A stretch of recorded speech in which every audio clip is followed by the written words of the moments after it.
Hello, ladies and gents, and welcome to this episode of The Strongest Argument. I am joined today by my friend, the Imam, Mr. Adam Kelwick, of what's the name of your mosque? Abdullah Quilliam Mosque. Abdullah Quilliam Mosque in Liverpool on West Derby Road. Sweet. Thank you very much for joining me. Thank you for inviting me. Should we go straight in? Let's do it.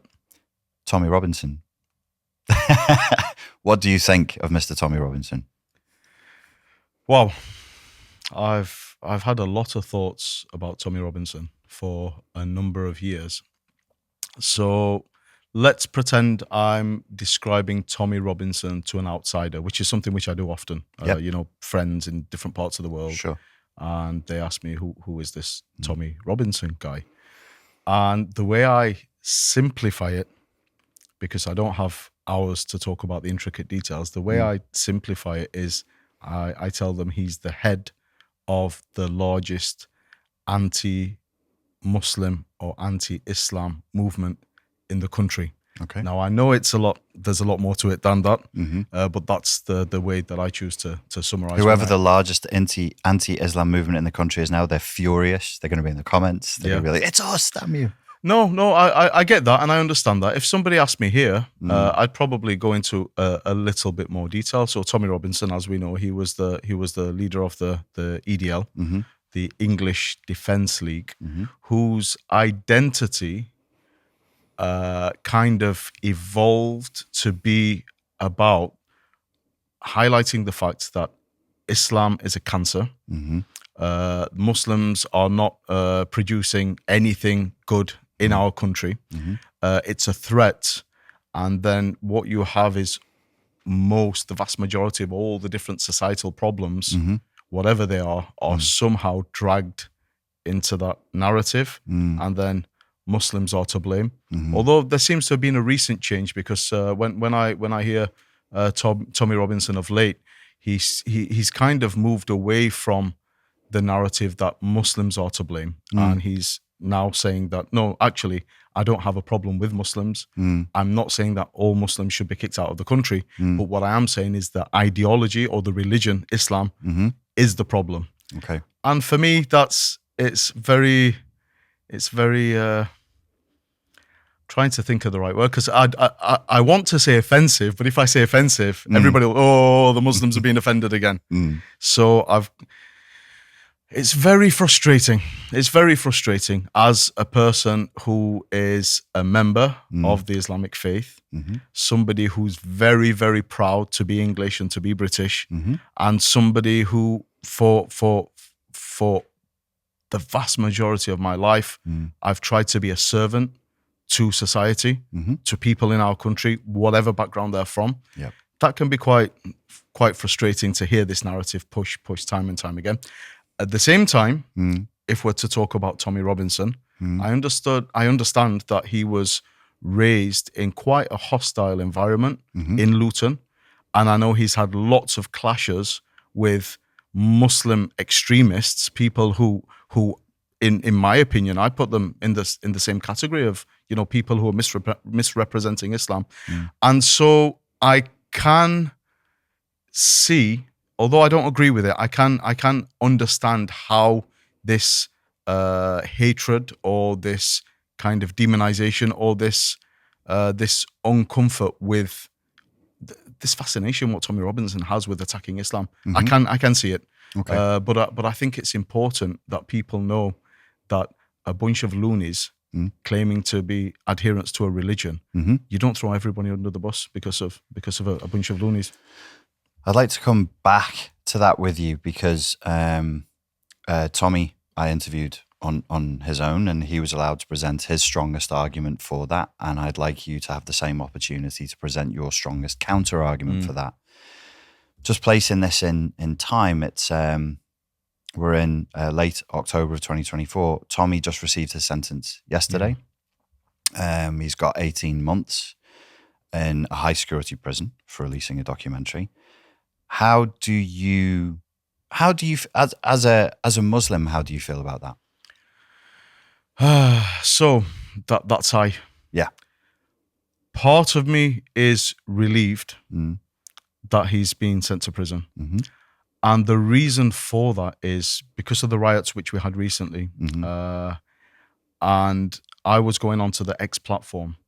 Throughout the riots, even though I hadn't added Tommy as a friend on there, when you scroll down a few posts and it says people who to follow, constantly throughout the riots, I don't know if it was down to the algorithms or there's some kind of optimal kind of pushing of his account, but all I was seeing is the post constantly.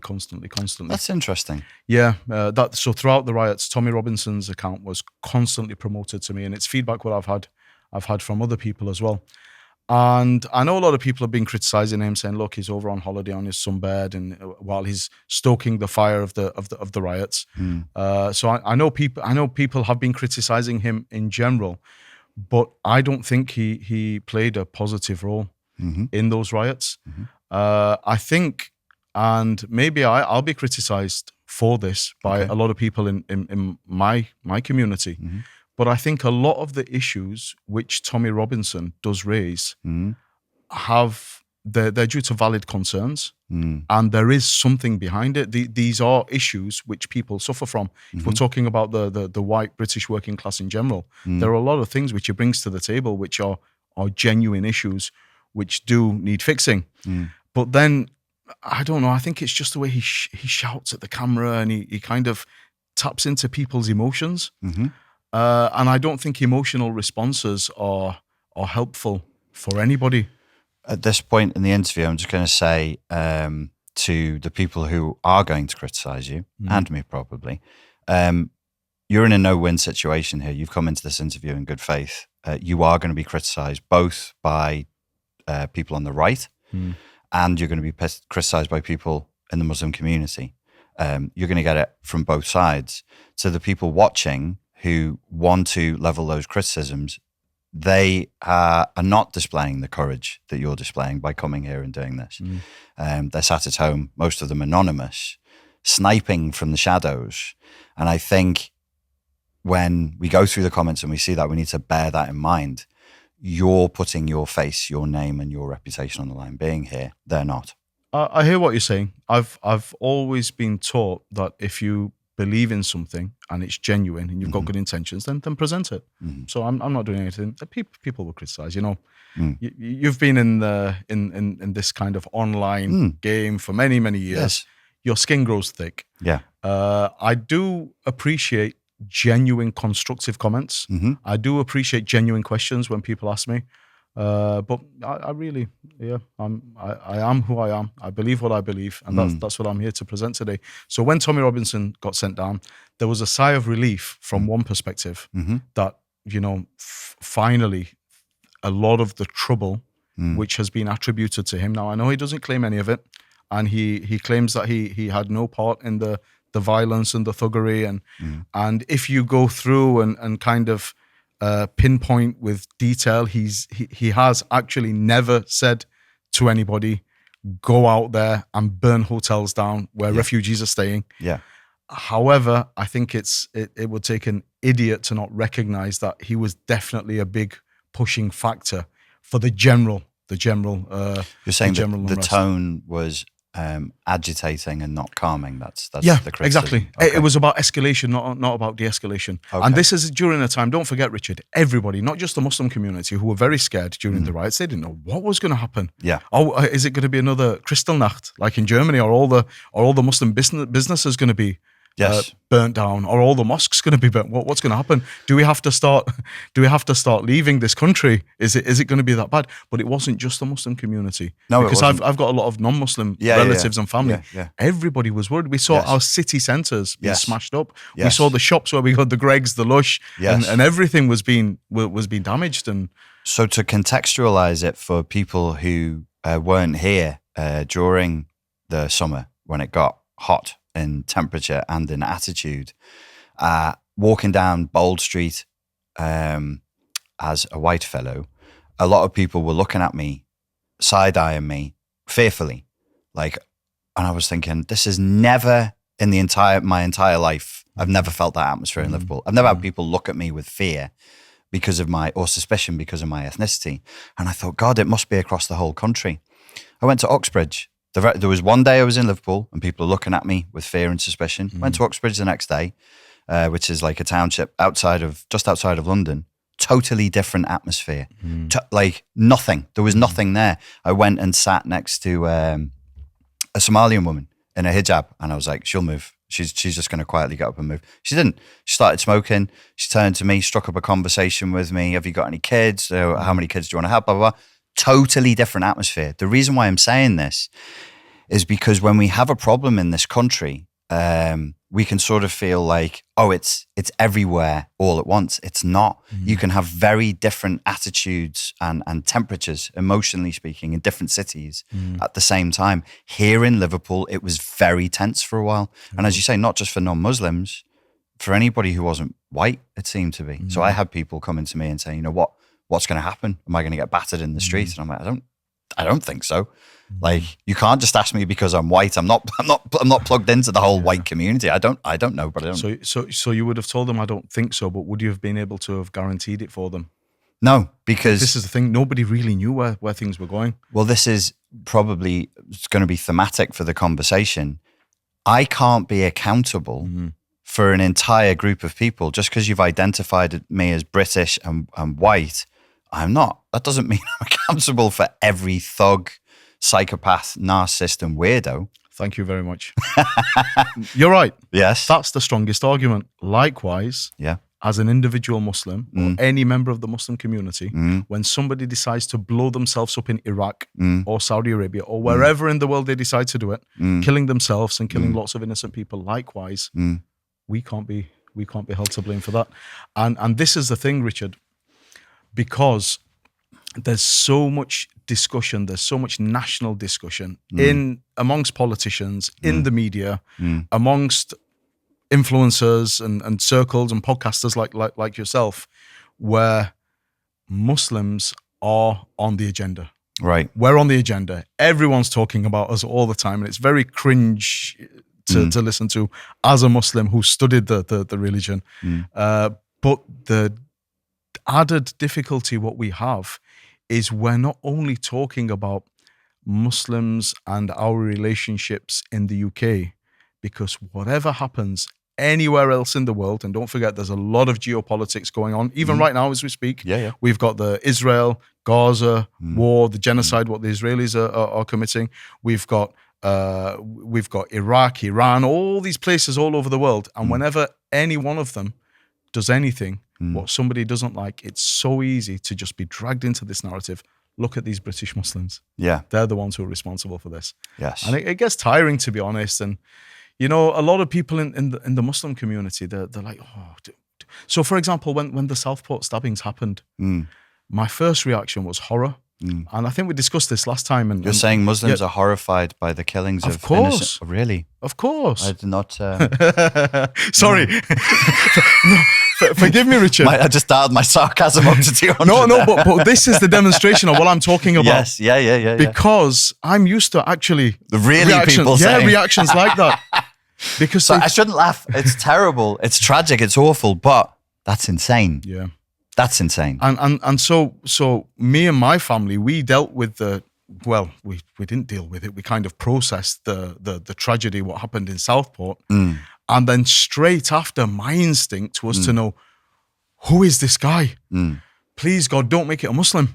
Please don't let and then obviously the rumors started spreading that it was a Muslim. And then the riots basically sparked from that, didn't they? But the question what I'm asking people is, okay, so the guy, he wasn't a Muslim. He wasn't a Syrian refugee who came over on a small boat. Apparently he was from originally from a different part of the world, born and brought up in Wales. What if he was a Muslim? And I know there would have been a price to pay for me and my community, even though we've got nothing to do with such a demonic person and a demonic action, but still it's going to come on our heads as the Muslim community. And then where there's going to be an expectation for some kind of press release and distancing. And also as well, as soon as you distance yourself from something, you're in the distancing itself, you're kind of admitting a connection, if that makes sense. No, it's, it does make sense. So I've been in different political areas online, and then sometimes you almost feel it's almost like a pressure to declare, I'm not racist. I don't want to declare I'm not racist. That's humiliating. Please, like, what about good faith expectation?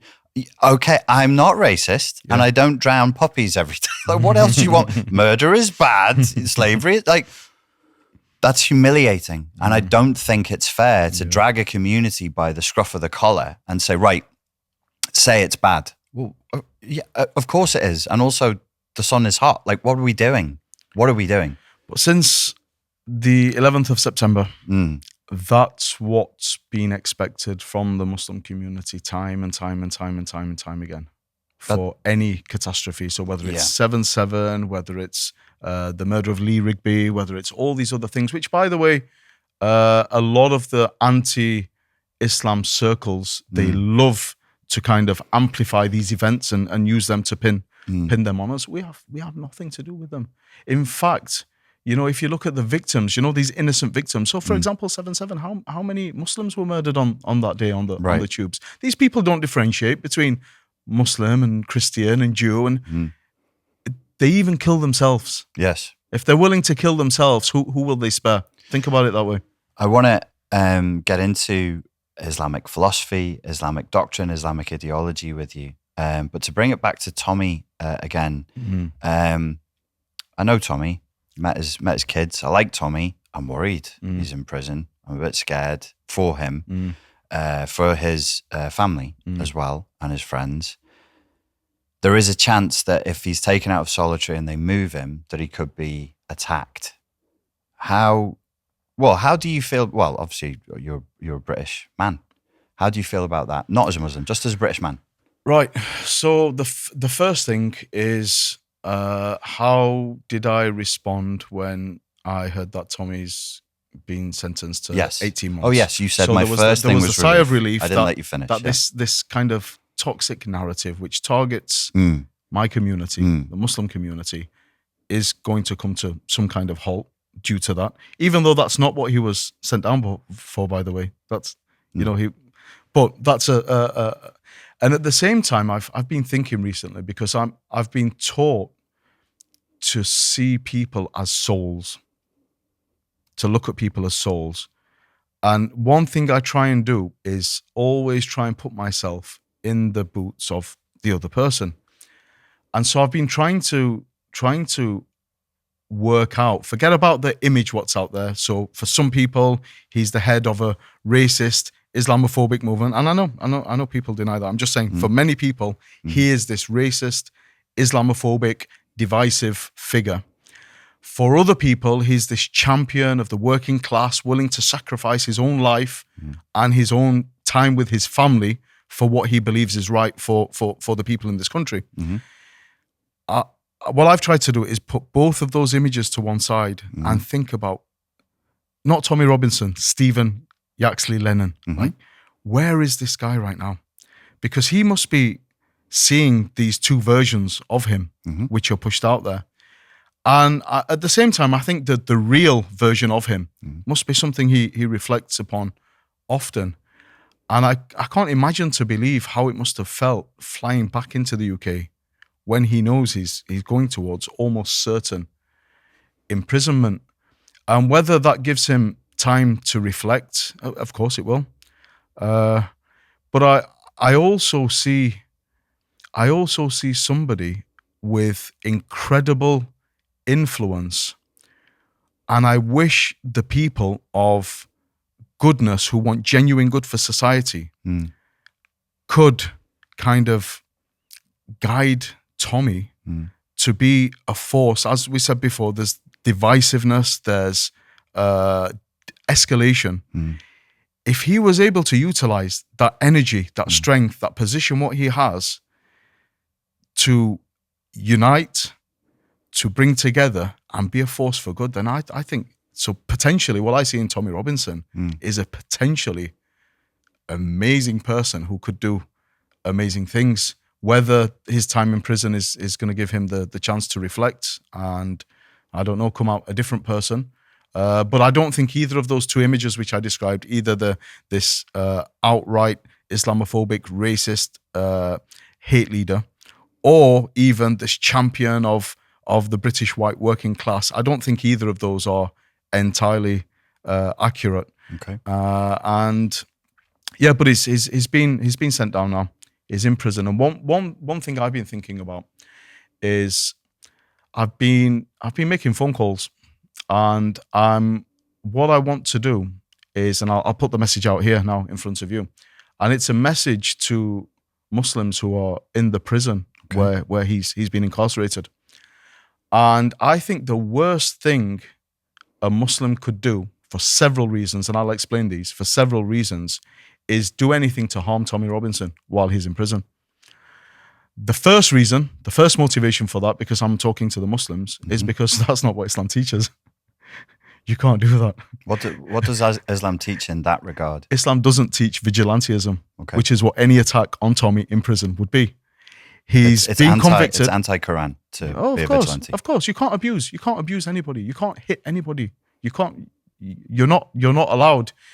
However, if we look at the laws of the street, I can imagine as soon as Tommy arrives in prison, all the Muslims in that prison, not just the Muslims, well, not all of them, to be fair, some Muslims in that prison, and even other people from different communities. Imagine the excitement. They're going to want to have a competition now to see who can be the first person to give him a punch. But that's the law of the streets. That's not the teachings of Islam. And to be a stronger person, the guy's been convicted. He's in prison now. He's got a lot of time to think and reflect. And I think if any Muslim was to attack Tommy Robinson in prison, I think that would actually amplify his calls against Muslims. Do you see what I'm saying? Yep. It's almost like it's a trap. Okay, you go and beat Tommy Robinson up. Now the news gets out. Tommy Robinson stays relevant and his anti-Islamic messages stay relevant. And not just that, but he can prove that everything he's been saying about these barbaric Muslims or for all these years is true. Because look, they've just set on him in prison. And I've also heard these things about, it's the Muslim gangs who are running the prisons and all the rest of it. So yeah, don't touch Tommy Robinson. Give him the space what he needs. Let him have a think about things. Him and his messages, they're not relevant anymore, or at least for the next 9 months.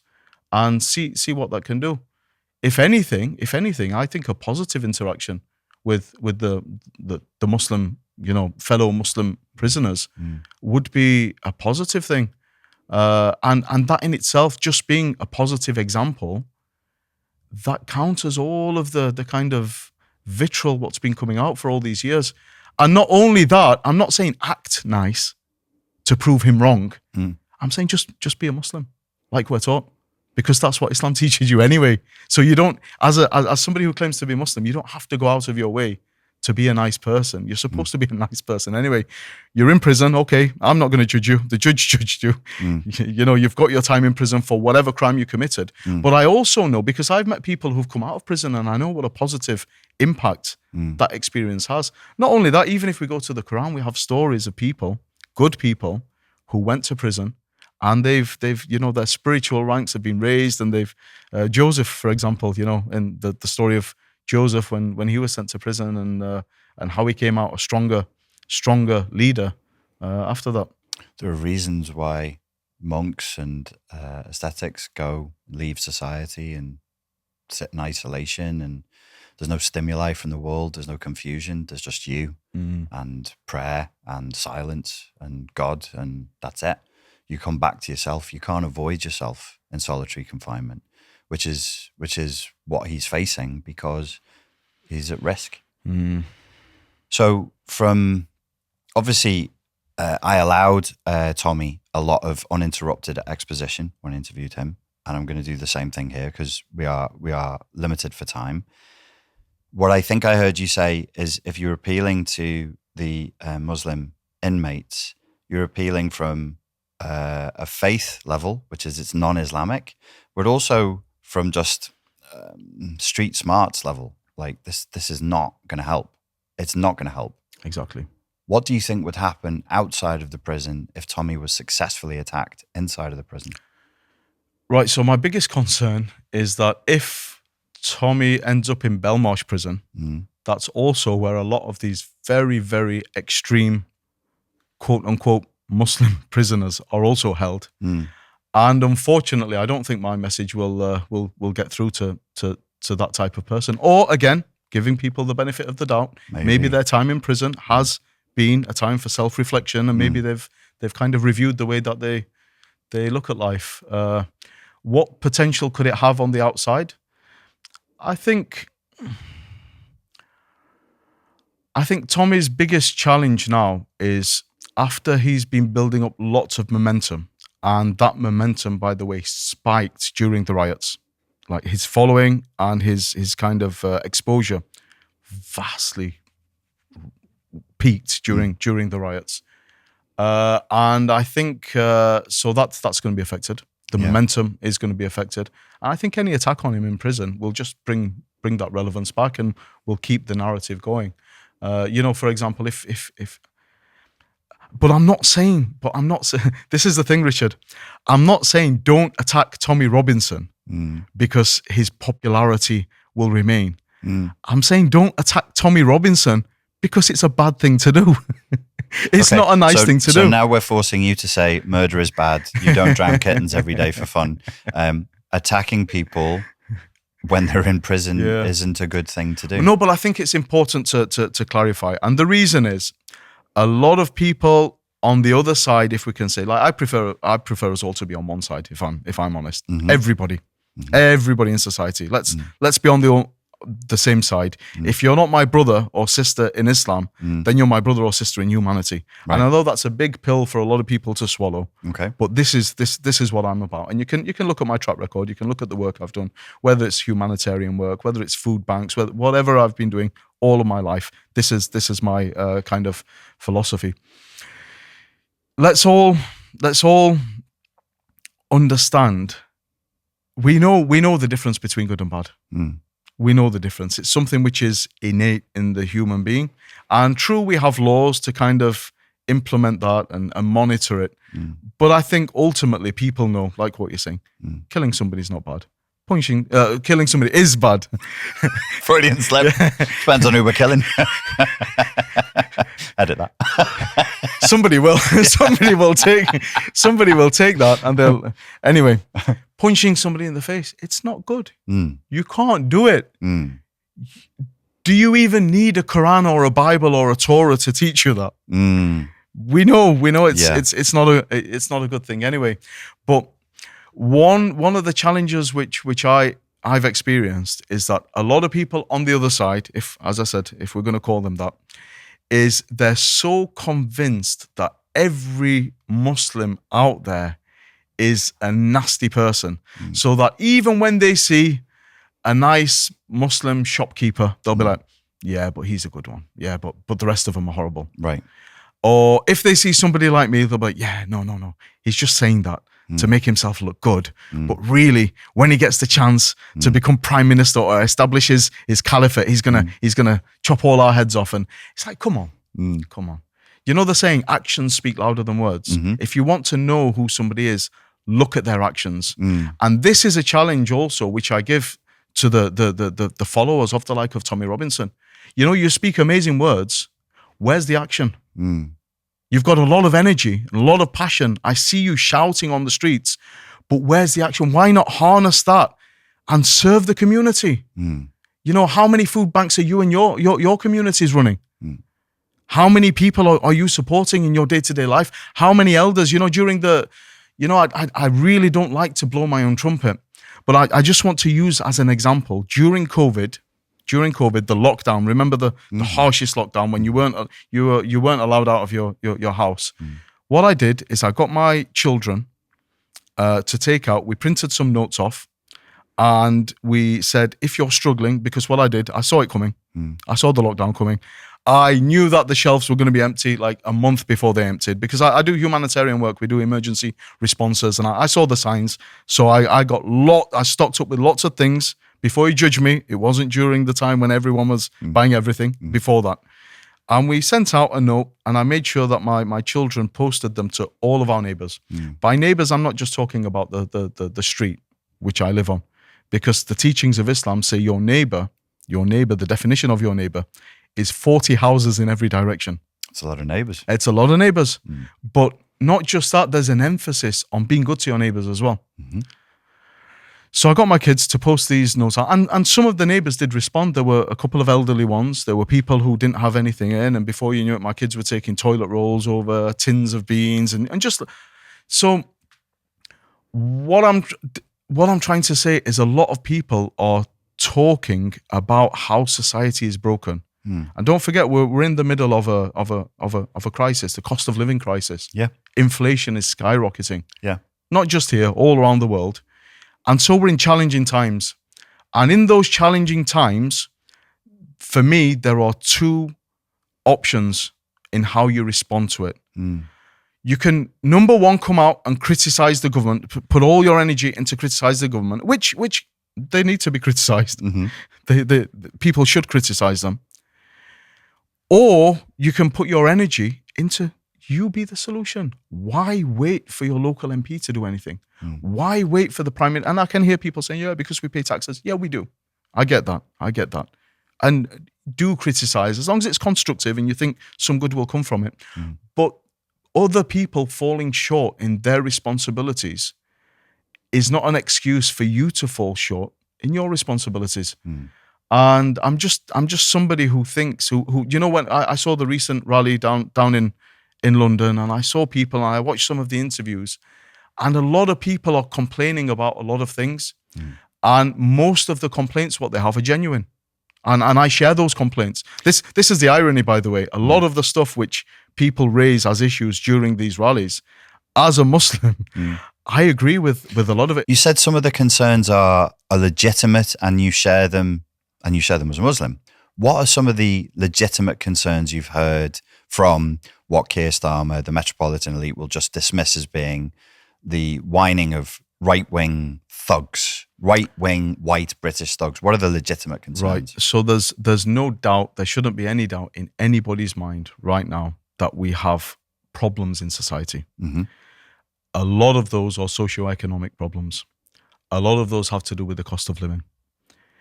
The circles who I keep, the people who I know, even people who are traditionally middle class, usually have enough to, get by, live a nice life, spare money for entertainment, for holidays, whatever you want to do. Even that group of people now are starting to struggle to meet their month-to-month bills. So if that's the case for the middle class, then what do you think about people who are at the bottom, if you like? And I don't say at the bottom in a derogatory way, because all of my life I've been with people who are poor and struggling, whether that's in refugee camps in Syria, whether it's in Yemen, whether in the humanitarian way. I have great respect for people who don't have much to get by on. And actually, I've some of the biggest wisdom and life lessons I've ever taken are from people who are seen to be at the bottom. For me, I look up to them. They're my teachers. They teach me how to deal with life. So that's a definite issue. The strain on the NHS, for example. Yeah. I've had so many health problems personally over the last few years where I've just not had the appetite to even contact my GP. I'll just sit it out because I know the queues are going to be horrendous and I'm not going to be seen. Issues like terrorism and extremism. Like I said before, these are problems for the Muslim community. What? I thought you don't support terrorism? This is a very interesting, I'm learning a lot today. This is going to get, people will cut this bit out and be like, who is this idiot? I don't know whether to laugh or cry, Richard. Laughter is always best. Yeah. What about laughing with tears at the same time? Laughing with tears in your eyes. I don't support killing innocent people, for the love of God, please. But what I mean by that is Muslims are just as likely to be victims of these crazy, hate-driven terrorists as anybody else. Well, when we're talking about ISIS, it was overwhelmingly Muslims who suffered at the hands of ISIS. Of course. Are there any other concerns that you've heard that you think, that's legitimate? Issues like grooming gangs. Yeah. which is a big part of the anti-Muslim narrative. But what people have to understand is that if there's, I'm trying to use the correct terminology here. I was going to use a bad word, which wouldn't have gone on air. But if there's an abuser of children in our society, from whichever community or whatever color or whatever religion they claim to follow, do you think their moral compass is going to be so aligned that they're only going to stop at white girls? Do you think that they're not also abusing Pakistani girls, Arab girls, Somali girls, wherever? Do you see what I'm saying? So are you saying that... I'm saying the abuse is rife. The abuse is rife. So with the grooming gangs, it wasn't just white girls who were targeted. That's what you're saying? Of course. Why was the narrative spun that way? He asked naively. I think it's because of the failings in towns like Rotherham, what we saw. What we saw is systematic failures from the authorities there. And there was a big turnover of people coming through care who were falling prey to these grooming gangs. So I think that's the reason why the vast majority of them will have been from a particular demographic. But what I'm saying to you, if a guy, a quote unquote Muslim guy, by the way, I have to say it again, grooming, raping a girl is as far away from Islamic teachings as you can get. But again, it's dragged into this anti-Muslim narrative, and there are people out there trying to claim that Islam teaches us this as far away as you could. Okay, so why don't you speak out about it? I have been speaking out about it for years. No, speak within the Muslim. I have been speaking within the Muslim community for years. Just last month, I was at the UK Islamic Mission National Conference, and I brought up the topic of grooming and how we should be doing. We have an Islamic obligation and an Islamic duty to reprimand people who are involved in it. Anyway, so the point is, how would they be punished under Sharia law? Say we were in a very, very strict country. If somebody was caught, I'll tell you the answer. And I know a lot of people who are anti-Islam. They'll be cheering this one on. They'll be cheering this one on. I can see what's coming, and I know my mother will be cheering this one on. Yeah, go on. It's harsh. It's harsh.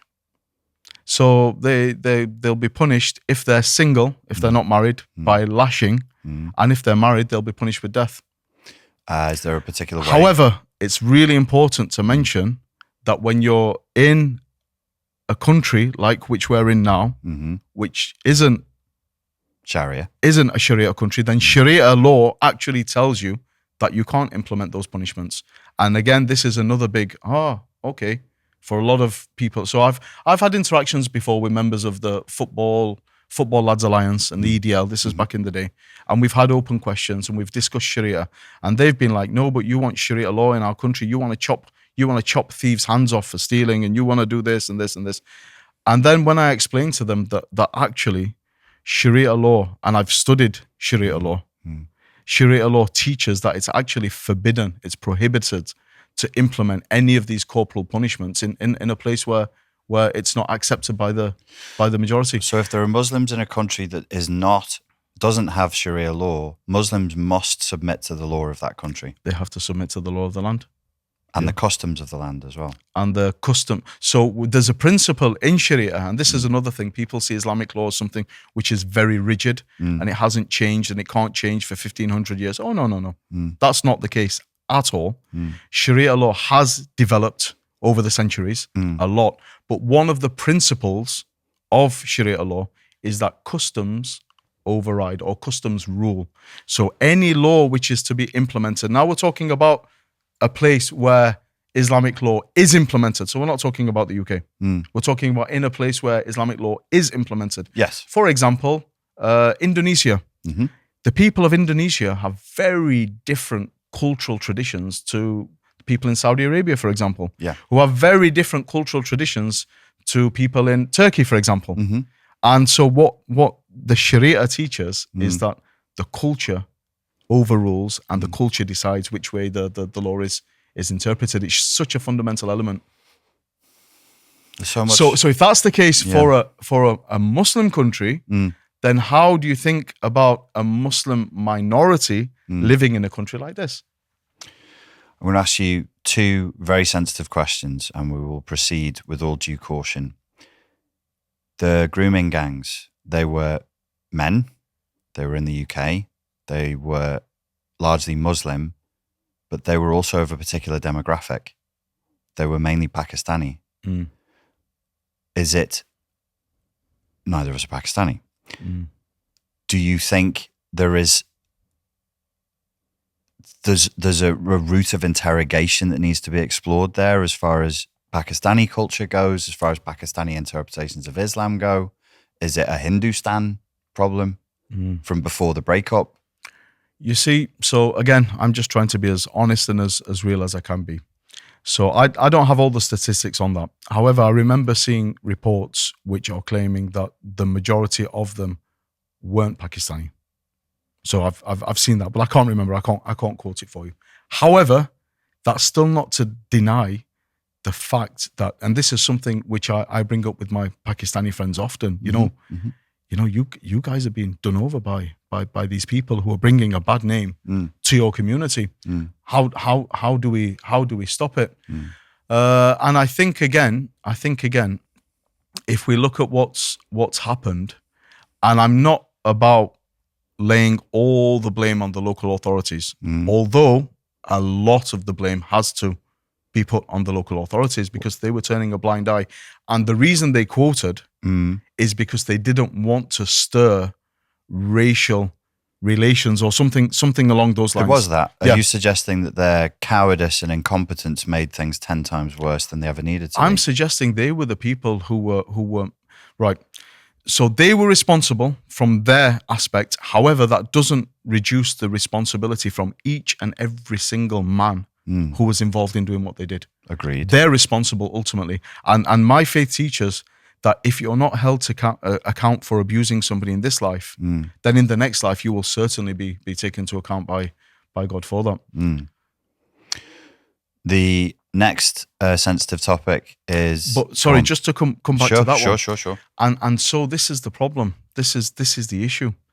Not only will these disgusting excuses of a Muslim who've brought so much shame onto our name, not only will they be targeting white girls who are coming out of the care system, when they're mixing in people's houses and people's homes and their friends and their relatives, do you really think that if a creep is a creep. Exactly. Do you really think the Pakistani girls are safe? No. They're not. And maybe we just don't hear as much. Of course. For different reasons. For different reasons. Cultural. Maybe the girls are much less likely to speak out because of the kind of stigma which might be attached to it. You know, how much of this abuse was done, quote unquote, in-house, within families. People don't talk about these things. The little bit that I know about, because I used to work for the Crown Prosecution Service, about child abuse is typically it's in-house because it's easier to execute and it's easier to coerce and cover up. To take somebody who is from a different family, who has protection, is hard, which is, as you say, is why they chose girls who were coming out of the care system. They didn't have brothers, uncles, fathers, any men to be stand there up for for them. Yeah.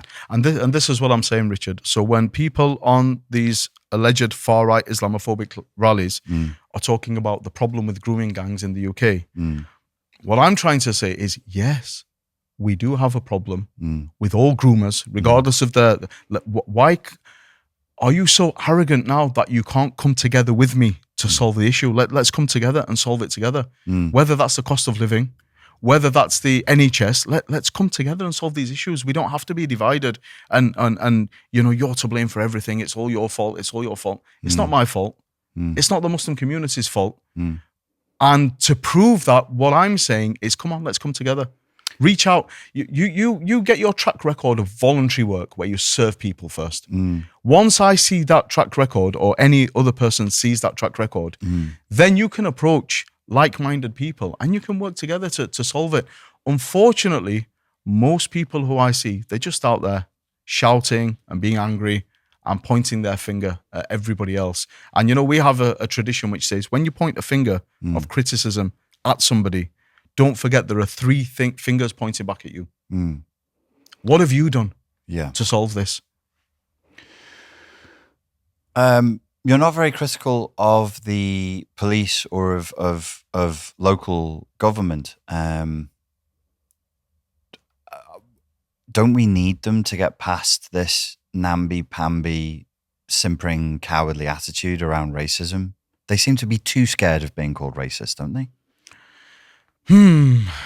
So this, my understanding here, I won't say my opinion, my understanding is not going to be one which is popular within the likes of Tommy's followers, because they're pushing, the thing at the moment is this two-tier policing, and the claim is that white people are treated differently to people of color by the police in a way which is unfair towards them. I've looked into this. I've looked into it. And again, this is not going to be popular, but I have to say it because it's what I believe, and I'm trying to be an honest and genuine person. The stats which I've seen do confirm there's two-tier policing. They do confirm that there is two-tier policing. You be careful. But it's the other way. Oh, it's the other way.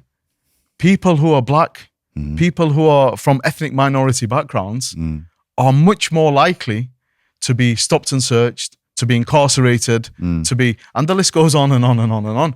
So I get it. It's not going to be popular. Well, I'm just looking based on the statistics what I've been seeing. People are going to hear that and they're going to cite the Manchester airport incident. Yeah. I don't think any arrests have been made. Okay, that's one incident, isn't it? We're talking about stats here. Let's the general stats. Yeah. Okay. As far as that Manchester airport incident goes, what do you think should have been done? I'm not the biggest fan of politics, right? So we all saw the first clip first, where the policeman stamped on the guy's head. Yes, that was wrong. Nobody can justify that for any reason. That was wrong. I've taught control and restraint to the police. You just don't do that. Exactly. Because not only because it's wrong to the person, you could end up banged up. You kill someone. Well, then somebody's going to say, no, but you didn't see the video which came after where the guy went around crazily punching a policewoman in the face and all the rest of it. Yep. And the guy was wild and what he did was wrong. Like I said, no matter what wrong the guy did in Manchester Airport, that doesn't justify the stamping on the head. Okay. So I think there is a need for action against the policeman. I don't think we should be giving him in particular a medal, like what some people have been coming out and saying. And at the same time, the reaction of these guys in the match, it was diabolical. It was disgusting, rampaging around just. But also as well, they broke the woman's nose, didn't they? Yeah. It was horrible, and they should be taken into account for that as well. I don't think they've been. But look at this. Look how things are framed, and then look how people can go off their emotions. So remember when we only saw the first video? Yes. I'll be honest. I was disgusted, and I thought, in retrospect, I thought that this is what that policeman did has wrong. I've seen the whole picture. Wrong, disgusting, and then we saw some protests outside the police station, and I think to some extent those protests were justified if that only clip, the first one, what we saw was all that we saw. Yeah. But it later transpired that it wasn't. There were more details to the case, and I think a lot of people have been embarrassed since how they their emotions got the better of them. They jumped to conclusions. They thought it was something to do with race, and before you know it, we get the full picture, like we saw with the Southport stabber. And actually, again, it's emotions. It's emotions first. So if we're talking about two-tier policing, let's put emotions to one side. Let's look at the stats and let's see what's really going on. And if there is two-tier policing, let's agree that we'll challenge it together, however the evidence points. So not just a case of if it's my people, white, British, working class people who are being hard done by, then I'll stand and I'll fight for that cause. But if it's blacks, we'll leave it. Likewise, the other side applies. If it's my people, ethnic minorities who are being hard done by the police and by policing, then I'll stand up for it and I'll defend it. But if white people are the victims in this, then no, let's come together and let's challenge any injustice wherever it happens against whoever. 10 minutes back, it looked like I was trying to pin something on Pakistani Muslims. I wasn't. I like generally Pakistanis. My father was born in Pakistan, in Rawalpindi. I think one of the things that is coming up thematically is the way in which we sort data as human beings. So it's easy to make it's easier. It burns less calories to just make generalizations.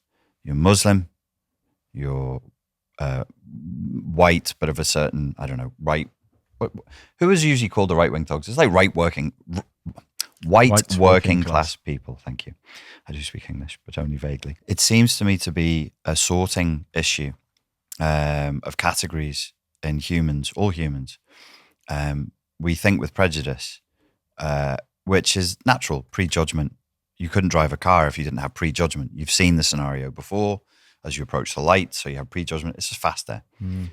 It's easy to glom people into groups. It's easier than seeing people as individuals because that's just a task. You said you see people as souls. That's an even bigger task. It's easy to just say, well, all these people are like that and all these people are like this. Do you agree that there is maybe the opponent that we need to wrestle with here is filtering, the way in which we filter reality? I think with recent events and the way the world seems to be going, with the rise of social media, the rise of misinformation, disinformation, I've got relatives who send me stories through about the dollar's just crashed and it's just a fake news website, but because it looks like a genuine website, I get one of them at least every 2 people days. fall for it. They don't know how to differentiate between sources of information, which is really important. Even in the Islamic tradition, this is talking with preserving scriptures, so preserving the Quran and preserving the Hadith and preserving the teachings. We're told if it wasn't for the chains of narration, then anybody could say whatever they wanted. Yeah. We're in that time now, right? Where anybody can say whatever they want. And what I found interesting during the riots, most of these accounts which were stoking the flames, they weren't people's real names. They were just a random name, Dr. Doolittle with a picture of William Shakespeare or something. So these people don't even have the balls to show who they... Should I have said that? No, it's fine. Okay. I'm smiling because somebody sent me, here's a group of Muslims burning the British flag. And I watched the video and I was like, they were saying, they were trying to say Allahu Akbar in a really weird way. And I was like, I don't think they're Muslims. They're all masked.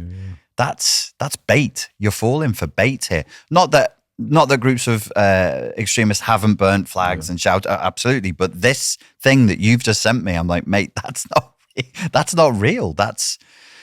So just a reminder. Yeah. I want to come back to Allahu Akbar. We'll come back to that after. Okay. Because that's a new national debate, which seems like it's going to start happening. Yeah. We'll come back to that after. Okay. So yes, in the second section, I want to get into some more of the scripture. The second sensitive topic around grooming gangs that will be cited is the Prophet Muhammad's marriage to a young girl that was consummated when she was still young. How would you reply to that?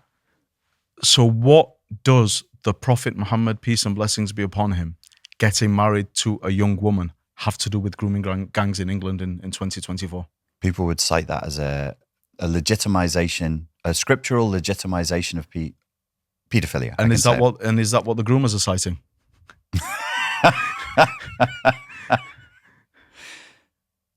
No, I wouldn't imagine. They are getting, in what is in their minds, easy girls. Yeah. Whereas their religion tells them you cannot have a relationship, and this is the religion taught to us by the Prophet Muhammad. You cannot have any intimate relationship without it being under that ban of marriage. You have to marry. You have to marry. Anything outside of it is forbidden. Back to the question of the age of Aisha when she was married to the Prophet Muhammad. So the Prophet Muhammad, peace and blessings be upon him, had several wives. All of his wives were all divorcees and they were all relatively old, except for one. That's the first thing. So when people try to make him out as this sex crazy kind of warlord who's hunting for the young virgins in the village or all the rest of it, all a load of rubbish. One of his wives was younger than him. He married her when she was unmarried before that. That was Aisha. Now the age of Aisha. You see, I like to take a step back and question, why are you questioning the age of Aisha? And if you discover that it's something which is unacceptable by you, does that mean that Islam is wrong and you won't accept the religion? And if you're willing to apply that principle to other biblical prophets, then you're going to be in trouble, my friend. Whether it's Abraham, marrying the slave girl who was given to him, does the fact that biblical scholars of the Bible, who estimate that Mary's age when she became pregnant with Jesus was between 12 and 14. So because of that, and because of that not fitting into our modern understandings of what paedophilia is, or child abuse, or statutory rape, if you like, because Mary was between 12 to 14 years old, does that now mean that we can't take any religious or spiritual teachings from God because he did that to Mary? So that to one side. What you've got to understand is this was a completely different time, we're talking about 1,500 years ago. 200 years ago in this country, it wouldn't even have been an issue. 200 years ago, this issue, it wouldn't have been an issue. You mean the consummation of a marriage with a 12-year-old? I'm going to get to the age. I'm going to get to the age in a bit, because even that, the claim that she was a child is not what was the cultural norm in that time. So I'll come on to a few of the details about that. So all I'm trying to say is, according to our modern standards, are we going to say that we will not accept any moral teachings from anybody who breaks the modern understanding of ages of consent? And if we are going to apply that rule, then apply it fairly, apply it to everybody, and you're not going to be able to be a proper Jew or Christian or a Muslim or even a follower of many other religions for that matter in the first place. Okay, now the age of Aisha itself, so we have in the hadith literature, we have mentioned that the age of Aisha when the Prophet Muhammad consummated the marriage with her was 9 years old. 9 years old. Very young. Oh, consummated the marriage? Yeah, consummated the marriage. Okay. 9 years old. So when he had intimate relations with her, it wasn't 12, it was 9. She was 9 years old. Okay. However, there are other records when you look at what's known in the Islamic sciences as seerah, which is like a historic biographical record. You have scholars who've done research and looked at different events and put them on the timeline. And actually what they say is actually her age was closer to 18. Right. Possibly 20 years old. Okay. So there's difference, even amongst Muslim scholars, there are different opinions on the age of Aisha when he married her. There's no difference, however, on her being a woman and not being a girl. How was womanhood kind of defined in that time? It was when a girl reached the age of puberty, she was considered to be a woman. Again, I'm not talking about today. I'm talking about 1,500 years ago. So she was considered to be a woman by everybody. It was something which was completely normal in that society. And I think it's hypocritical if we're going to apply our standards and our understandings today to a time back then. So then you might say, okay, but do people not look at the Prophet Muhammad, peace and blessings be upon him, as a role model? And does that not then sanctify or justify marrying anybody who's reached the age of puberty? And what I would say is that as far as I understand, the majority of Muslim countries have 18 as the age of consent. And that's for several reasons. So the state itself, the country themselves, they have the ability, if there are other factors involved, say for example, girls now are starting to hit puberty at a younger age. However, their maturity is not the same. It's not the same as it was back then. You know, people they could be a 7-year-old, 8-year-old child, boy or girl, and they knew how to deal with the world. They would have employment. They'd be working, maybe similar to Victorian times here. And the point is, the state has the ability to implement the law and the age of consent based on what is suitable for society at that time. I'll ask another difficult question, and then we'll come to the Allahu Akbar issue. Isn't it true, devil's advocate time, that the intention for all Muslims should be to bring everyone into a global collective, the Ummah, and then create a global caliphate? Therefore, if that's true, shouldn't we see you as threatening colonizers? Threatening colonizer. That's a new one. I like that term. Threatening colonizer. My father was born in Pakistan because we were the colonizers. Yeah, you learn something new every day. I don't look very. I know it's. You don't. So, threatening colonizers. Yeah. Should Muslims bring everybody to Islam? So, there's a chapter in the Quran. And I'll just share an interaction what I had with somebody. This was, again, at one of these events where we invited people from the far right, and some of them were genuine kind of far right ideologue groups. There was one guy who came to me before the event started, and he wanted to debate with me. He wanted to prove that I was wrong and he was right, and that's not my way. That's not my way. I don't like debating with somebody if the only goal is to prove the other person wrong. I'd rather have a discussion where you can both go towards the correct conclusion together. And I think that's empowering. And I think that builds bridges and breaks down barriers. But put that to one side. So this gentleman, he comes up to me, and he actually had a copy of the Tommy Robinson Quran, which confused me. It confused me, and I'll tell you why. Because he came up to me and he said, doesn't your Quran say that you've got to kill disbelievers wherever you find them? And I'm like, so why aren't I killing you now? Aren't I failing as a Muslim right now? You are not dead. I believe in this book. I believe in this book, and I believe what this book teaches me. Yeah. So why aren't I killing you right now? And I don't think he was expecting that. It was odd. He said, no, but look, and he quoted a verse which many Islamophobes quote all the time, and it was literally about a specific battle at a specific location with specific people. After they'd been set upon, Muslims were given permission now to fight the disbelievers as they were fought against. Okay.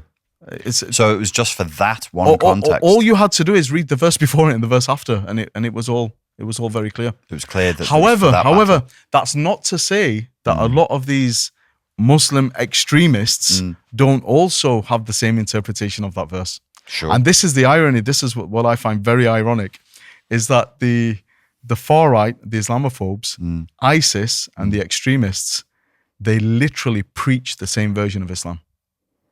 Tell me more about that. Sometimes I find that the far right Islamophobes preach it more than the Muslim extremists, and they'll challenge me with certain ideas and certain verses of the Quran, and then when I explain to them, no, you're wrong. It's like, hold on, who's the student of Islamic sciences here? Right. And it's like they're convinced, or they have to, for their narrative to work, they have to take the most extreme version of interpretation of the Islamic scriptures and push them out as if all Muslims believing that. And this is something also, coming back to Tommy Robinson, which I think he does.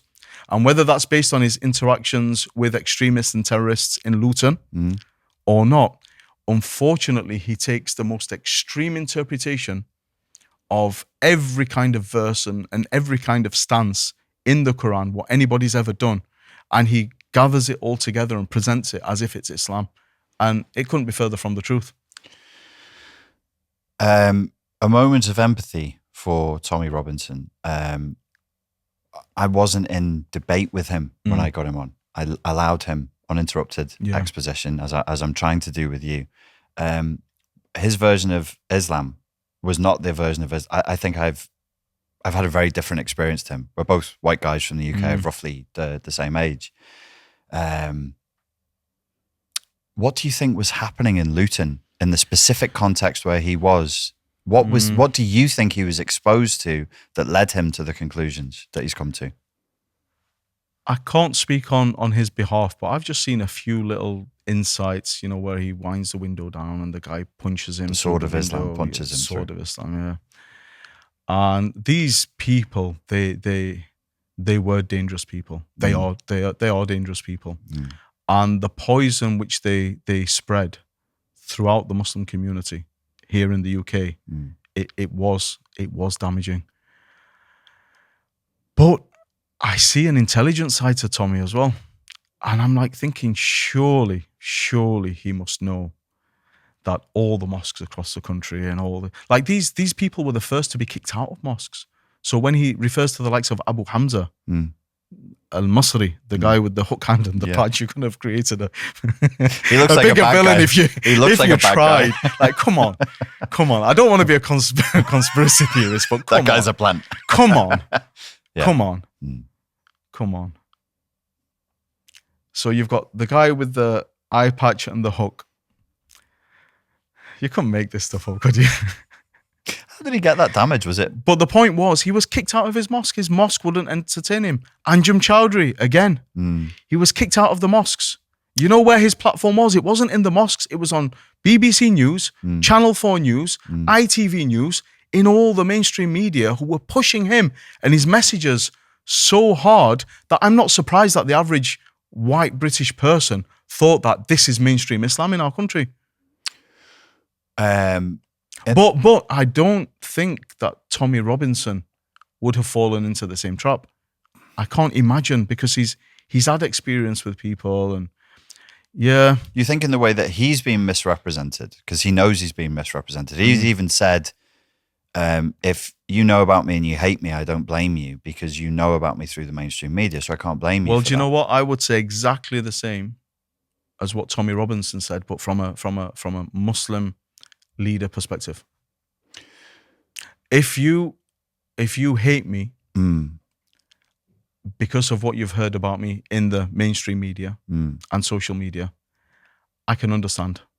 Because the image, what's been given out, the narratives which have been forcefully pushed, it's exactly what Tommy Robinson said, I would say, as a member of the Muslim community. So there is an equivalency there, kind of. Weirdly enough, between the way in which Muslims are represented and then the way in which Tommy and people aligned with Tommy are represented. I'd go even further, and I'd say that I think if there are members of this movement who see social injustice and they genuinely, constructively want to bring a solution to it, I think there's room for alliances to be built. And to be honest, Richard, after we had the riots here in Liverpool, what I did is I started meeting up with people who were seen to be kind of like the influencers who brought people to the Save Our Children rally. And one thing we discussed and I discovered is that, you know what, we have a lot more in common with each other than we do with, number one, the people who are kind of facilitating and coordinating these rallies in the first place. And number two, the elements of the government or the whole globalist movement who are opposed to us as well. I think we have a lot more in common with each other than we do with a lot of these people from outside who seem to be the ones who are causing the trouble and then blaming us. Sitting in rooms with both groups of people, I'm 100% certain that you do. I think it's a fostered division. Personally, not that I'm here to give you my conspiracy theories, but maybe there is a rightful fear of a union between Christians and Muslims. How about this? I don't even think it's between Christians and Muslims. Let's take the titles away for a minute. Let's look at your average working class Pakistani family and your average working class white British family. Their struggles will be very similar. Their needs will be very similar. And I think there are people up there who are taking the mick and trying their best to make sure that they're at each other's throats, to keep them in their place, as it were. I have no doubt. I think it's definitely orchestrated. Back to the difficult question, and then there's some other topics I want to touch on with you in the time we have. Is it not the responsibility of Muslims to bring people to Ummah and then create a global caliphate? Bring people to Ummah and create a global caliphate. The Ummah, first of all, there's misunderstanding as to what the Ummah refers to. So the Ummah means people or nation, and every prophet has his Ummah. So after the emergence of the Prophet Muhammad, all of us, every person who's been born after the time of the Prophet Muhammad is considered to be from the Ummah of the Prophet Muhammad. And then they're split into two groups. Ummatul, the people who accepted the invitation and the people who rejected the invitation. But we're all still from the same Ummah. In terms of having all humanity, you mean? Yeah.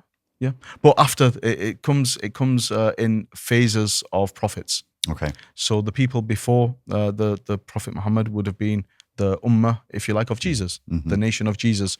However, it said that was a limited geography for the people who were the followers of Jesus, whereas the Prophet Muhammad is global. So, in terms of establishing a khilafah, so we've seen this movement, and this is after 19. Let me get my date right. Is it 1917, 1923, the fall of the Ottoman Empire? So there's a group of people, I think they've recently been proscribed, called Hizb ut-Tahrir. And all they're about is you cannot build Islamic institutions until you establish the Khilafah, the Caliphate. You cannot vote in any disbelievers' democracy elections until you establish. You cannot pass wind until you establish the. No, seriously, these guys were just on this. It was as if it was a pillar of Islam, which the Prophet Muhammad forgot to teach us about. Yeah, seriously, they're so fixated on re-establishing the Khilafah, and look where that led to. That led to ISIS. That led to Abu Bakr al-Baghdadi declaring that he was the Caliph of the new Muslim world. Whereas I was watching it and I'm thinking, what is this guy on about? You know, anyone who studied the basics of Islam can see a person like that declaring himself to be the new world Muslim leader and laugh. Yeah. And then after that, cry that some people are actually listening to this guy and believing him. Yeah. The first question when I saw him ascend the pulpit in the Nouri Mosque in Mosul, which I visited, by the way, that mosque after it was blown up by who? By ISIS. That wasn't even an American Apache. And the American Apaches did a lot of damage in Iraq. But that mosque itself was blown up by ISIS. Why did they blow it up? Because they're champions of Muslims. So they have to blow up mosques and kill Muslims, don't they? What else would they do to establish their caliphate? Honestly, I've been to Mosul. You know, this was a humanitarian mission we were on. Just after ISIS had been expelled from the eastern side of the river in Mosul, they were still on the western side, and we still had to be careful where we went to avoid the sniper range and all the rest of it. And I spoke to people firsthand on the ground, and I learned a lot about ISIS, and it's a topic which. It really makes my blood boil. You've seen firsthand the damage they did. Yeah. I'll be honest with you, when I first went, my expectation of ISIS, what I thought is, I expect them to be bad, but I think the media have probably exaggerated how bad they were. Yes. When I got there to Mosul, I realized that the media have grossly under-exaggerated who these people were and what they were about. I'll ask you an adjacent question. As an imam, can you tell me, if somebody is Muslim, are there things they can do that are so terrible that renders them effectively non-Muslim? There are things what a Muslim can do which renders them non-Muslim, but we're told to be very, very, very, very careful in applying those to them. Okay. And the reason for that is a lot of these terrorist extremist groups take this concept of takfir, of kind of making somebody a kafir or a disbeliever, taking them out of the fold of Islam. They use it as a weapon. Okay. Whereas we're told Islamically, this is something for a judge I'm Okay. talking about an official judge Yeah. to be responsible for. Yeah. And there are so many steps in the procedure before you come to that conclusion. For example, not many Muslims will know this. If a Muslim leaves Islam and they say, I am now, what's the term for it? An ex-Muslim. Yeah. In Arabic, the term for that person is murtad.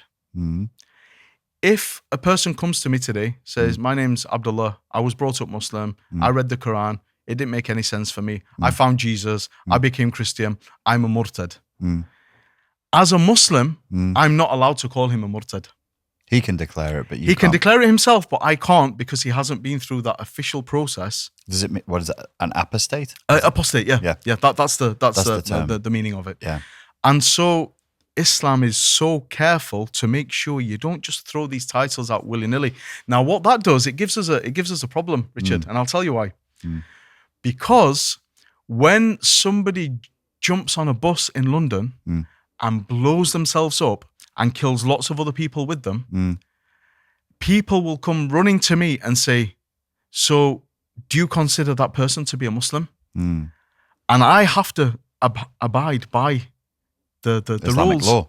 And the rules are that person was a Muslim and I have no right to say they weren't a Muslim. I can say that their actions were completely un-Islamic and they'll be taken into account for them. Their actions were un-Islamic, but I can't question ultimately the belief of that person unless they go through this process. For the sake So of... it's difficult. And what that can seem like is that I, as a mainstream Muslim, I'm defending or protecting somebody who's a horrible, nasty person. A strong rhetorical duck and weave would be to say Islam forbids their actions. Of course. And you can avoid the question of whether they're Muslim or not, Of because course. I know that's, well, within Islamic tradition. Would you see the wisdom in why you don't just throw the term willy-nilly? Of course, because, well, people have died over the issue of who and who is not. There's another principle in Islam as well, in that, say, for example, if somebody dies doing un-Islamic actions, then the normal procedure for a funeral is that you're encouraged to attend the funeral of anybody when they pass away, except if their actions were un-Islamic, and then there's a principle that you can avoid attending their funeral, but you still don't say that they weren't Muslim. What are the things that if you did repeatedly would effectively render you non-Muslim? What are some of the things that people could do? So there are certain things which people could say. Say, for example, if a Muslim says, and I'm saying it as a quote now, I'm not saying it. So don't take it out of context. I'm not becoming a disbeliever. So if you were to say Jesus is God Almighty, okay, that would be something which you could say, which would render you a Muslim. In terms of actions which are abuses against other people, they don't really fall into that criteria. It's more to do with your beliefs and your words which confirm your beliefs. Yes. If that makes sense. Okay. Not necessarily about the crimes that you commit. It is forbidden in Islam to kill. Yes. Except in just cause. So if there is an occasion where somebody's given the death penalty, for example, then the point is, you cannot be a wanton murderer, go around killing people. It has to be done by the state. Who's running it? You said wonton like it was a Chinese dish. You can't be a wanton. You can't wanton criminality. The general rule is no, you can't kill anyone. There are some exceptions. If you're in a war situation and somebody is attacking you, is attacking your family, attacks your property in self-defense, you might kill them. You might try to avoid it. You might kill them, and then you're not taken into account. There's no scenario then where somebody being a non-believer, how do you say it properly in Arabic? Kafir. Kafir. Yeah. Where if they're kafir, they can be killed. Is there anything? So back to what I was saying, this interaction which I had with the far right guy. He brings out his Tommy Robinson Quran. He said, "Look at this verse here," and I said, "Okay, did you know?" Because he asked me something similar. He said to me, "So what about kafirs then? For being kafirs? What about us?" I said, "Well, actually, there's a chapter in the Quran. It's a small one, very small. It's at the back. It's called Surah Al-Kafirun, the chapter of the Kafirs. What does it say? Let's read it together." And I opened the Tommy Robinson version of the Quran. I shouldn't even call it the Quran, but. And I went to the part of the Quran where this chapter should be, and it's not there because Tommy's decided he's got another order for the other than what Muslims have been reading for many years. So anyway, we finally find it. What does it say? I've memorized it in Arabic. I've memorized it in English. It says, "Say," and this was a command to the Prophet Muhammad. Say, Muhammad, O you who disbelieve, Ya ayyuhal kafirun, I do not worship what you worship. And you do not worship what I worship. And I will never worship what you worship. And you do not worship what I worship. The key is in the last sentence. To you be your way, and to me be mine. And that's it. That's the chapter of the disbelievers in the Quran. To you be your way, and to me be mine. And then what we've got, and it's not been perfect, but we have, if we're to look at Islamic history, we have a pretty solid track record of non-Muslims living as minorities across the Muslim lands for as long as anybody who can remember. Even to this day, look at the likes of Egypt. Thriving Christian community. They've been there for as long as Islam has ruled Egypt. Lebanon, another example. Iraq, another example. All over the Middle East, wherever you go. And the reason why is because actually we're not just told to leave them be and let them do what they want. We're told that the Muslim state, the Islamic state, and I know that's got negative connotations, just to use that term, the Islamic state is responsible for the protection of minority communities, even when they have a different religion than you. And not only that, but if they have different customs, then you should facilitate those for them. For example, if they want to drink alcohol. Is that in a Muslim country, Islamically, the Islamic State is responsible for protecting that right for them. I've lived in 2 Muslim countries, lived in Malaysia, lived in the United Arab Emirates. Both of which protect the right for non-Muslims to drink alcohol. They do. And but I don't think they just restrict it to non-Muslims, right? No. Well, Malaysia, well, yeah. I mean, but yes, kind of. But like, okay. There's a few different directions I want to go in with you. Just to wrap that thing of the way in which Islam is usually attacked. Forced conversion. Haram or halal? Forced conversion is haram. It's forbidden. You cannot. There's a verse in the Quran. It says there is no compulsion in religion. Yes. That's from a spiritual perspective. From a political perspective, why would you force hypocrites to be part of your ranks? Why would you force somebody to accept a religion which they don't really believe in? Yes. In the inside, that's the definition of a hypocrite in Islam. Yes. And these are they're not people you want to be in your ranks.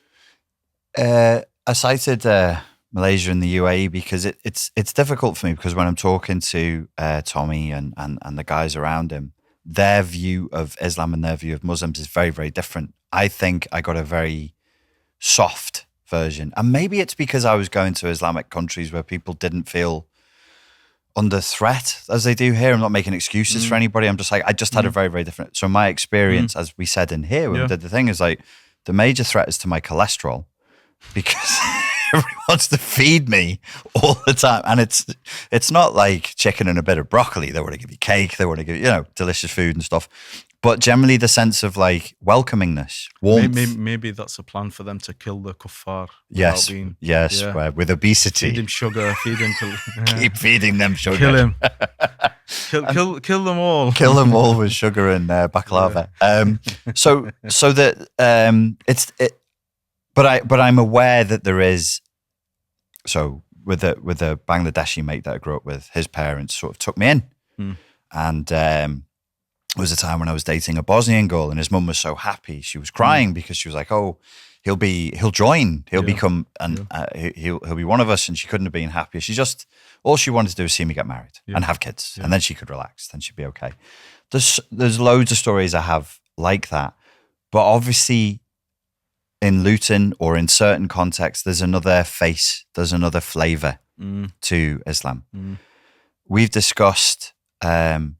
Wahhabism, and I've sort of blamed that bitter flavor because it exists. Like I've never denied that it exists. There's a bitter flavor. I told you I had one experience in the Islamic school in the UK. Remember I told you I was teaching in schools and there was a guy who, he said there's no music in Islam. Any clapping summons shaitan. That's another story for another time. That was the one time I had really in my life. Yeah. And he called a white guy in to do that in front of the students. He was eventually arrested. He was just a weird guy. The bitter face of Islam, what I've been calling Wahhabi Islam. Could you address that? Okay, so what's referred to as Wahhabi Islam? First things first, people who are put into that group don't like the term. They don't like to be called Wahhabis.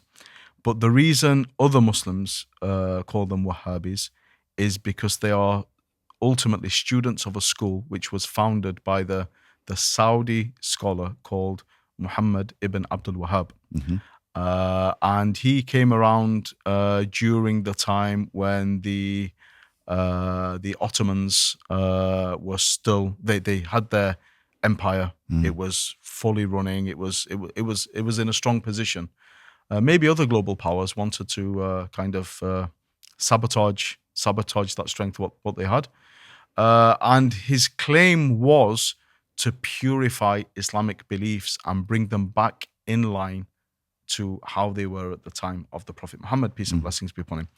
What that involved actually was attacking, criticizing, questioning a lot of traditional practices, what Muslims have been doing, which can be traced back to the time of the Prophet Muhammad, which major scholars in Islam have never had any issue with. And now all of a sudden they were becoming issues. So for example, if you were to have a verse of the Quran in a pouch and tie it around your neck, for example, that's something which other Muslims have used as blessings.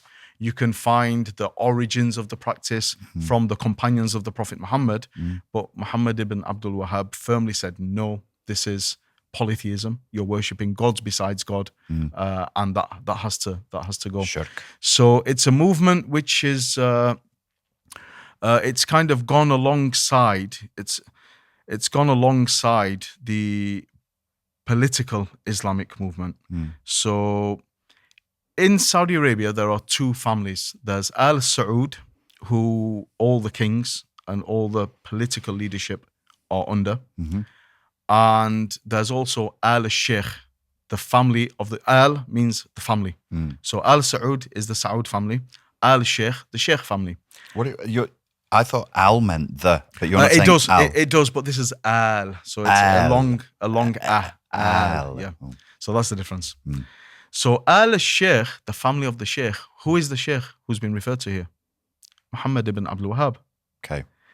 So from the foundation of Saudi Arabia up until our days, the politics has been left to Al Saud, and the religious teachings has been under the auspices of Wahhab. Al Sheikh and his descendants. Like literally, it's inherited. Okay. What's happened now in Saudi Arabia is Turki Al Sheikh. He's the prince who loves Tyson Fury, loves the boxing, loves the raves in the desert, loves the WWE wrestling. He proudly announced, we're going to bring women wrestlers to Saudi Arabia. Wow. But his position is traditionally, he's the most senior in the Al Sheikh family. So he should be the one upholding this strong, conservative, strict Wahhabi Islam. It's gone out of the window now. That's going to have a knock-on effect globally in that the Wahhabi / Salafi movement, which you've been seeing, which a lot of people tend to describe as a bit of a Puritan movement. Yeah, it's puritanical, yeah. But from the Wahhabis, you've got two main offshoots. You've got one offshoot which is incredibly loyal to the government and wouldn't even think about even dreaming about criticizing power. And you've got the other lot who've gone in the other direction, and they're all about, let's just blow everything up everywhere. ISIS, they can be tracked back to this Wahhabi Salafi ideology. Al-Qaeda, again, tracked back, whether it's Osama bin Laden, whether it's Ayman al-Zawahiri, whether it's Abu Hamza Hook Hand down in London, whether it's Anjem Chowdhury, whether it's all of these modern terrorist movements. They're not coming out of what I would refer to as traditional Islam, which is based on the four Sunni Islam, which is based on the four traditional Orthodox schools. They're coming from this Salafi, no madhabism. I don't want to get too technical because it might fly over a lot of people's heads. Yeah. but it's kind of come about from this movement. Some people even argue that the movement itself or the teachings of Muhammad ibn Abdul Wahhab were there on purpose so they could do takfir, i.e. declare non-Muslim, the Muslims of the Arabian Peninsula who were there, because they were doing Ottoman practices. Yeah. So then they could fight the Ottomans as non-Muslims and disbelievers. They could take their houses, take their wealth, and get rid of the Ottoman influence in Arabia. So it was supported politically to help. That was the Brits, right, who were supporting that. Because they wanted fighters against the Ottomans. There's a really interesting book which a lot of people say is fabricated, and even when I was reading it, there were some statements which did raise question marks. But this is a very strong narrative within the Muslim world, especially in Turkey, and it's called Confessions of a British Spy, and it's a story. Whether it really happened like that or not, it probably didn't. But it's a story of this British general who went over to Saudi, had these private meetings with Sheikh Muhammad ibn Abdul Wahhab, and taught him how to mold the religion in a way which he could manipulate society and get rid of the Ottomans by declaring them non-Muslim. Once again, this goes back to the earlier thing we were talking about. Declaring somebody to be a non-Muslim who's a Muslim is a very serious thing. Yes. And so we even have a teaching, this is a teaching from the Prophet Muhammad, that when one of you calls his brother a disbeliever, then verily one of you is. Wow. So in other words, it's saying if you wrongly accuse somebody of being a non-Muslim and they're a Muslim, then what that does in return, it takes you out of the fold of Islam. Is that the same chapter that says a nation divided against itself cannot stand? Or is that a different part? No, it's a different part. So I want to make sure in the time that we've got, is there anything else regarding the Tommy Robinson issue that you want to mention to round that out? Would you sit with Tommy when he comes out and have a chat with him if it was non-combative? So I was invited to travel before Tommy went to prison, to travel to the country where he was and have a debate with him in good faith. And I refused that. And the reason was because it was a debate, and I just felt that me being with him, it would have been me versus him. Him and his message versus me and my message. And as I said before, that's not the way I like to do things. I do think that Tommy has this special quality of appearing to be this very, very genuine and concerned person. And that's a virtue.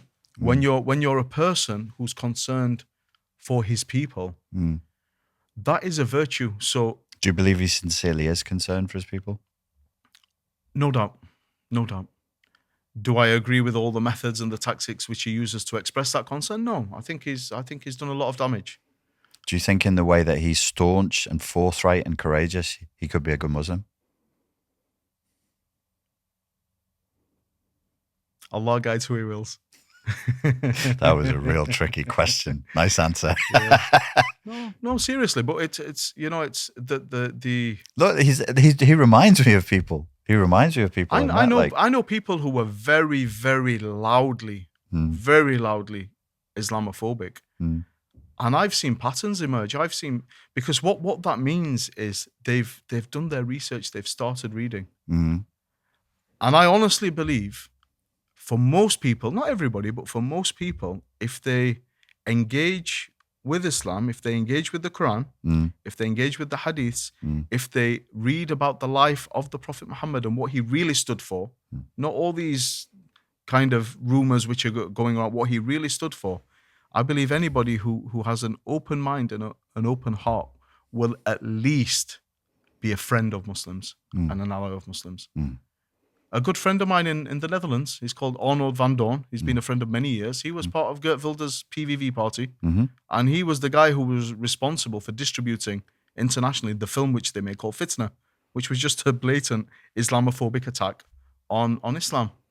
And what happened, because he was this big, loud Islamophobe in this Islamophobic party, what happened is that he decided to storm into a mosque one day and really have a go at these guys. And he said, when I went into the mosque, they told me, calm down, come, let's have a cup of tea. Let's have some biscuits. And that might sound like it's something small, but what that shows you when the Muslim, because you've got a Muslim in your head and you think that Muslim is a danger, you think it's a threat to you and your family, to your country, to your values, to your society. This person is dangerous. These people are dangerous.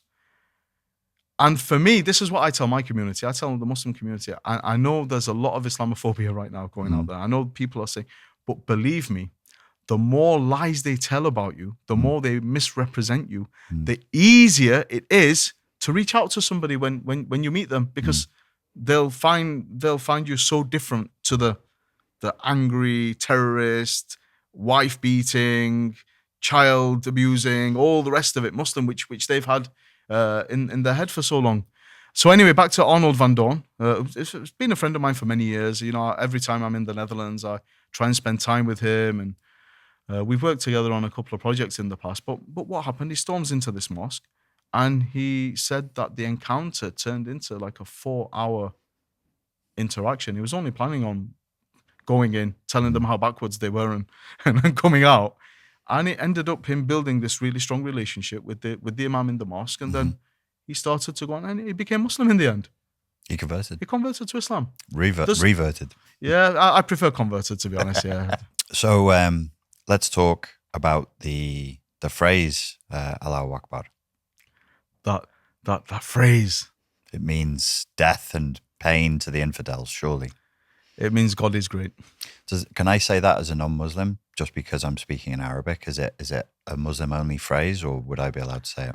Well, if you're an Arab Christian or an Arab Jew, the only way you can say God is great is by saying Allahu Akbar.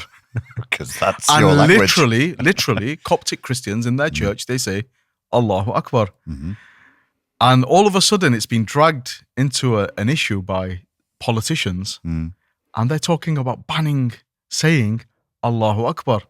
Now, this might be because these idiots when they hold their flags up, death to the West and all the rest of it, they're shouting Allahu Akbar. But what you also need to realize is when it's prayer time, the call to prayer says Allahu Akbar. When you have a party for the birth of a child, you say Allahu Akbar. When you start your prayers, you say Allahu Akbar. When Jesus, in his native language of Aramaic, was walking the earth in the Middle East and he wanted to praise God, guess what he would say? Is it the same in Aramaic? Yeah. Allahu Akbar. And so I think it's just another non-issue. You know, this is the thing, Richard. Islamophobia is a hell of a drug. Because what I see is, I see people. I try to see souls, like I said. But I see these people, and all of a sudden they care about the rights of animals because we need to stop halal slaughter in this country. It's harmful to animals. And like, yeah, you look like you care about animal welfare. And they're bothered about circumcision. And they're bothered about all these issues, which I don't like to think negatively about people, but you really don't look like the kind of person who has this care for the rights of women and this. And it's just like they look for whatever excuse they can find to have a go at Islam. And it looks like Allahu Akbar is going to be the next one which is discussed. So let's see where it goes.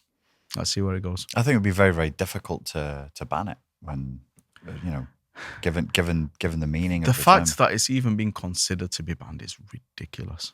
It's ridiculous. What is your objective personally now? I mean, you are in the public eye. People know about you. You're young and high energy. Thank you. An imam. Yes, young, high energy. You have a seemingly, what I've seen of you, a realistic and modern view. What are your ambitions? What are your objectives? It's interesting you call it a modern view because I think it has to be. And I think it's also heavily grounded in the tradition as well. Yeah. But the tradition is one which teaches to move with the times, if that makes sense. Tell me more about that. It's about being where you are and when you are. So even, for example, people who are training to be a Muslim scholar, to be a mufti, i.e. one who issues legal verdicts on contemporary issues, they're always told that not only do you refer to the scriptures and the sources of Islamic teachings, but you also have to bear into consideration the place where you're issuing, the time, the nature of the times where you're in. And so this is nothing new. Yeah. There are some people who okay, they want to live like people did 1500. I've come across them in my time. I've literally come across a community. I won't mention in the country where it was. So a businessman decided to build this beautiful mosque for them in their village. And a few of the young men decided they weren't going to pray in it because this is an innovation. Okay. And because the mosque of the Prophet Muhammad was built with palm trunks and palm leaves, that likewise they refused to build. They refused to pray in this one because it's built with concrete and blocks and cement. And so those people, you're always going to find them. You're always going to find them everywhere. But the tradition, the rich scholastic tradition, which I take my teachings from. I'm not claiming to be a scholar, but I aspire to be a student of knowledge. And these are very, very enlightened people who brought great things, not just to the Islamic world, to the whole of humanity. Whether it's Imam Ghazali, for example, I don't know if that's a name you've come across, but not only was he a Muslim scholar, he was a philosopher, and he contributed so much to humanity. You'd be surprised at how much psychology, modern psychology work, actually weaves its way back to him back in those days. And so true, the last 200 years have been quite grim for the Muslim world, with colonization, with being fractured, with civil wars and all the rest of it. But all you have to do is go a little bit further back and you realize that. The first word of the Quran, what was revealed to the Prophet Muhammad, was Iqra. It was recite or read. And I know one of the things you wanted to talk about was the difference between spirituality and politics. Well, for Muslims, this push to be educated, this push to learn is so strong that you've always found a link between spirituality and politics. I'll pause there because a lot of people get mixed up when it talks to mixing religion and politics. And we've seen lots of disasters throughout time when the two kind of come together. But from an Islamic perspective, governance and ruling and administration of your society, making sure that justice is implemented, is something which is very highly emphasized. And it's about education. I was just reading last night, I think something along the lines of 20% of MPs were educated either in Oxford or Cambridge. That's a lot. That's a lot. That's a lot. But what it shows you is that even in our country, there's this need for people in governance to be people of education. Yes. And so Muslim scholars of the past, I'm not talking about today, Muslim scholars of the past, they've seen politics as one other area of knowledge, of science, what they can learn and excel in. Likewise, spirituality, likewise, finance and financial transactions, and the list goes on and on and on. But yeah, interesting stuff. It's very rude to ask people their politics, but we've been discussing religion for 2 hours, so I feel I can. Where would you place yourself on the political spectrum? I'm a hard guy to put in a box. I thought you were going to say I'm a hard right extremist. I'd be like, the boys are going to love you. The thing is, because the spectrum moves so much, I think you'd have to ask the spectrum where it is in relation to let the modern political in relation to me. But I'm all about justice, peace, and bringing people together. So the fact that people are so diverse, and I'm not just talking about racially diverse, I'm talking about even even from Manchester to Liverpool, then bring Yorkshire into it, then bring the South into it. And people are so diverse in their nature. And I love diversity because I see it as an opportunity to meet each other and learn about each other. Right. And I think there's something really special what happens when you meet with people who are different to you, and then you come together and you learn about those differences. And be proud of your identity. Mm. Be proud of your identity. Be proud of who you are. Mm. I don't have any issue with people being proud of who they are, but that cannot be at the expense of other people. But I think the beauty of diversity is coming together and learning about each other. Mm-hmm. And you don't even have to accept. You don't even have to conform to what, you know, how the other people are. Yeah. Just learn that. I love the fact that people do things differently, Mm. and then in their own ways they'll get to where they're going. And as somebody who's traveled all over the world, it's something I love to do. I think travel is a great educator. I've always said 3 weeks travel abroad, as long as you're not in a holiday resort in Spain or southern Turkey and just going to the pub and eating a full English breakfast in the morning every day. A genuine journey to a foreign country where you mix with the people, you learn about them. I believe a 3 week holiday can teach you more than 3 years at university. Agreed. Thank you for coming in. Thank you for, you know, trying to appeal for calm and peace as far as Tommy goes. I appreciate it, and I know his family and his friends will as well. Is there anything that you want to add, or you have any closing things you want to leave with? I think just back to the Tommy Robinson thing. It's for several reasons. It's for several reasons why I'd tell people to leave him alone.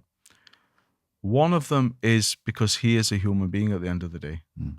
And he might be a human being who you don't like, but that does not give you the license to abuse him, whether that's physically, verbally, even if he's abused you verbally, or even if he's abused you physically. So you're upset with that, right? That means what he's done is wrong.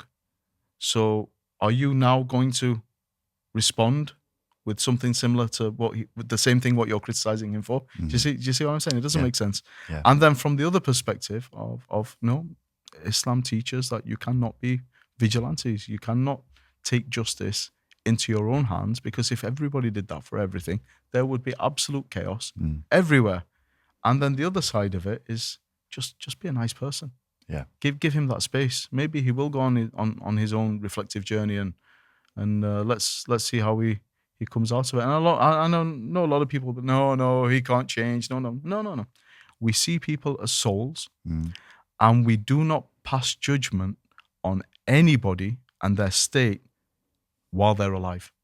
For as long as they're breathing, for as long as they're alive, everybody, the potential good which is in everybody can emerge. And that's what we're told. The Prophet Muhammad, he taught us that it's possible for one of you to do the actions of the people of heaven until a handspan comes between you and death, and then what was decreed overtakes, and then you'll do the deeds of the people of hell, and that will be your final destination.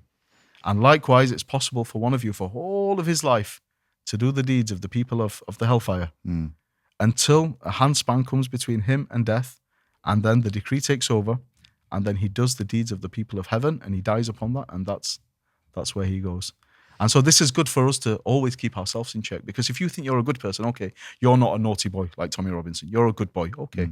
What guarantee do you have that you'll be able to maintain that until your very, very last breath? Yeah.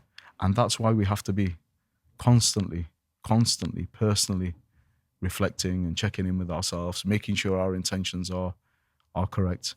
And likewise, it's also a warning not to judge anybody who might seem to be on the wrong path, because the door's still open for them.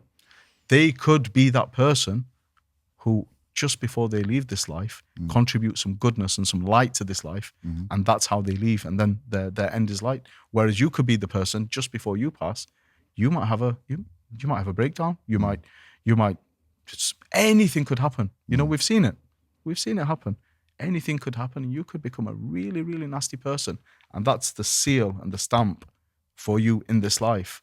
And look at that, and you were judging him. Never look down on anyone. That's a good message. Thank you. Where can people find you if they want to know more about what you're doing? in an international airport, anywhere in there. Is there like a website or social media? Yeah, social media. I use my name, my real name, and my real picture on all my social media. Okay. I'm brave. I'm not like these keyboard warriors who I'm sure are going to be embarrassed that I'm saying this now, just as they're typing their comments. But yeah, Adam Kelwick. Adam Kelwick. Kelwick. On Instagram. On Instagram, Facebook, X. Perfect. Adam, thank you very much. Thanks a lot, Richard. Ladies and gentlemen, thank you for your time and for your attention. I've been Richard Grannon, and this has been The Strongest Argument. Thank you.